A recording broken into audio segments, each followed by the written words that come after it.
ఆవిడ ఇంకొక మాట అన్నారు, బీఆర్ఎస్ పార్టీని బీజేపీలో కలపాలని చూస్తున్నారని. అసలు అంత పెద్ద మాట ఒక కేసీఆర్ గారు కుమార్తె మాట్లాడటం ఏంటండి? అంటే కలపాలని చూస్తున్నారంటే ఏమన్నా సంప్రదింపులో చర్చలో జరిగినాయి అనేటువంటిది ఏమన్నా ఆవిడకి ఏమన్నా అవగాహన ఉండి మాట్లాడారా? అసలు అంత పెద్ద మాట ఆవిడ మాట్లాడారంటే ఏదో జరుగుతుంది.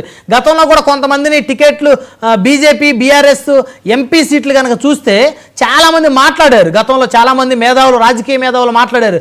ఈ బీజేపీ బీఆర్ఎస్ కలిసి ఏదో చేశాయి, కలిసి ఏదో పోటీ చేస్తూ ఉన్నారు, వారిద్దరి మధ్య ఒక అండర్స్టాండింగ్ ఉందని. ఇప్పుడు సాక్షాత్ కవిత గారు అసలు బీఆర్ఎస్ని బీజేపీలోకి కలపాలని చూస్తున్నారన్నారంటే ఏం జరుగుతుంది రావు గారు?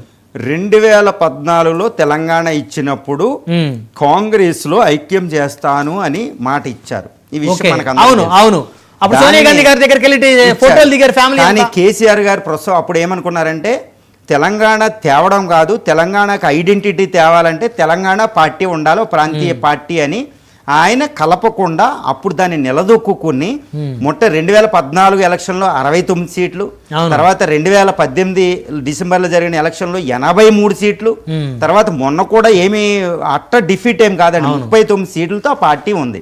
కేంద్రంలో ఎంపీలని ఎంతో కొంత సాధించుకుంటుంది.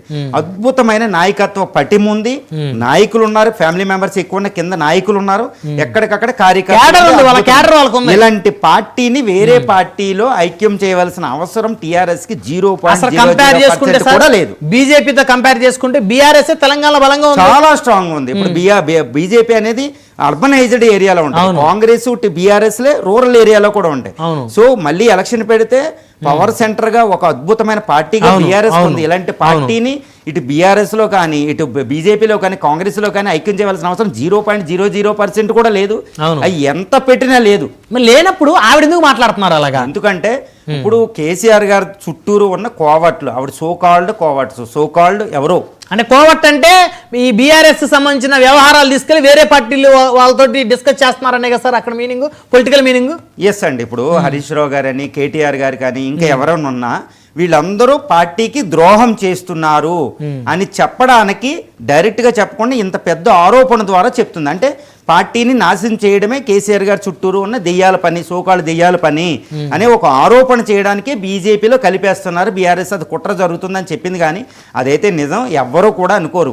కేసీఆర్ గారు ఉన్నంత వరకే ఆ పార్టీకి ఐడెంటిటీకి ఎటువంటి ప్రాబ్లమ్ కూడా రాదనేది ఆవిడికి తెలుసు, అందరికీ తెలుసు.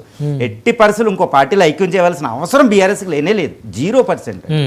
అయితే ఇంకొక ప్రధాన అంశం చూస్తే సార్, కేసీఆర్ గారిని మేమే నడిపిస్తున్నామని చెప్పుకుంటున్నారు. కేసీఆర్ గారిని